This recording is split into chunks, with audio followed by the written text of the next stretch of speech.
Hello viewers, అందరికీ నమస్కారం. ఇప్పుడు మేము చూపించబోయేది వంకాయ కర్రీ. కొంతమంది అడిగారు వంకాయతో ఏదైనా కొత్తగా స్పెషల్గా చేయండి అని. సో గుత్తి వంకాయ కూర చేయబోతున్నాము. ఏముందిలే గుత్తి వంకాయ కూర, కొత్త ఏముంది అని అనుకుంటున్నారు కదా. కొంచెం వెరైటీగా ఉంటుందండి. ఇలా ట్రై చేసాం, టేస్ట్ బాగుంది. సింపుల్గా చూపించబోతున్నాము, చూసి మీరు ట్రై చేయండి. ఫస్ట్ చేయాల్సింది మూకుడు తీసుకోవాలి. మూకుడులో కొంచెం నూనె వేసుకుని ఎండుమిర్చి, ధనియాలు, జీలకర్ర, పచ్చిశనగపప్పు ఇవన్నీ వేగించుకుని పక్కన పెట్టుకోవాలి, చల్లారాలి కొంతసేపు.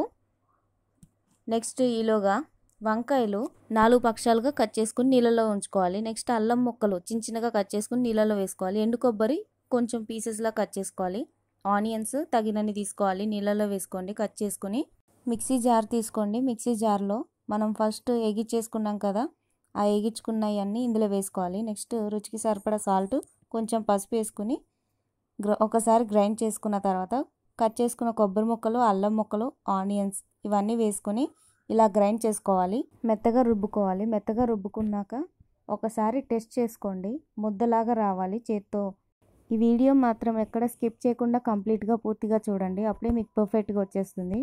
నెక్స్ట్ వంకాయలు ఇలా 4 పక్షాలుగా కట్ చేసుకున్నాక దాంట్లో మనం ముందుగా పేస్ట్ చేసేసుకున్నాం కదా, అది దీంట్లో ఇలా స్టఫ్ చేసుకోవాలి. వీడియోలో చూస్తున్నారుగా ఆ విధంగా. అలా అన్ని వంకాయలు ఇలా స్టఫ్ చేసుకుని పక్కన పెట్టుకుని ఉంచుకోవాలి ప్లేట్లో. స్టఫింగ్ చేసేసుకుంటున్నాగా. ఈలోగా మా ఛానల్ని కనుక ఫస్ట్ టైం చూసినట్లయితే సబ్స్క్రైబ్ చేసుకోండి, పక్కనున్న గంట సింబల్ని కూడా కొట్టండి. ఈలోగా స్టవ్ పైన మూకుడు పెట్టుకుని సిమ్లోనే 4-5 గరిటెలు వేసుకోవాలి నూనె. వేసుకున్నాక మనం స్టఫ్ చేసేసుకున్నాం కదా వంకాయలు, అలా అన్నీ వేసేసుకోవాలి.